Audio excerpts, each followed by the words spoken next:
In economics, a complementary good is a good with a negative cross-elasticity of demand, in contrast to a substitute good. This means a good's demand is increased when the price of another good is decreased. Conversely, the demand for a good is decreased when the price of another good is increased. If goods A and B are complements, an increase in the price of A will result in a leftward movement along the demand curve of A and cause the demand curve for B to shift in. Less of each good will be demanded. A decrease in price of A will result in a rightward movement along the demand curve of A and cause the demand curve B to shift outward. More of each good will be demanded. Basically, this means that since the demand of one good is linked to the demand of another good, if a higher quantity is demanded of one good, a higher quantity will also be demanded of the other, and if a lower quantity is demanded of one good, a lower quantity will be demanded of the other. The prices of complementary goods are related in the same way. If the price of one good rises, so will the price of the other, and vice versa. With substitute goods, however, the price and quantity demanded of one good is related inversely to the price and quantity demanded of a substitute good, meaning that if the price or quantity demanded of one good rises, the price or quantity demanded of its substitute will fall. Examples. An example of this would be the demand for hot dogs and hot dog buns. The supply and demand of hot dogs is represented by the figure at the right with the initial demand D1. Suppose that the initial price of hot dogs is represented by P1 with a quantity demanded of Q1. If the price of hot dog buns were to decrease by some amount, this would result in a higher quantity of hot dogs demanded. This higher quantity demanded would cause the demand curve to shift outward to a new position D2. Assuming a constant supply S of hot dogs, the new quantity demanded will be at D2 with a new price P2.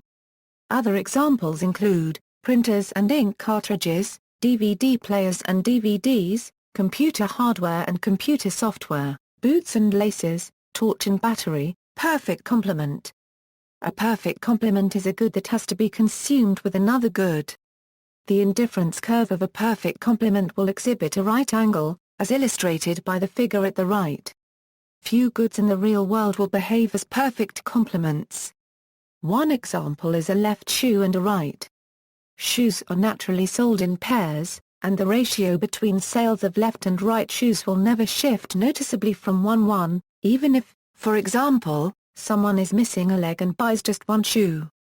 The degree of complementarity, however, does not have to be mutual. It can be measured by cross-price elasticity of demand. In the case of video games, a specific video game has to be consumed with a video game console.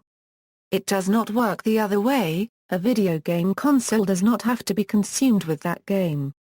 Example. A classic example of mutually perfect complements is the case of pencils and erasers. Imagine an accountant who will need to prepare financial statements, but in doing so he or she must use pencils to make all calculations and an eraser to correct errors. The accountant knows that for every 3 pencils, 1 eraser will be needed. Any more pencils will serve no purpose, because he or she will not be able to erase the calculations. Any more erasers will not be useful either, because there will not be enough pencils for him or her to make a large enough mess with in order to require more erasers. In this case the utility would be given by an increasing function of min. In marketing, complementary goods give additional market power to the company. It allows vendor lock-in as it increases the switching cost. A few types of pricing strategy exist for complementary good and its base good. Pricing the base good at a relatively low price to the complementary good. This approach allows easy entry by consumers. Pricing the base good at a relatively high price to the complementary good. This approach creates a barrier to entry and exit. References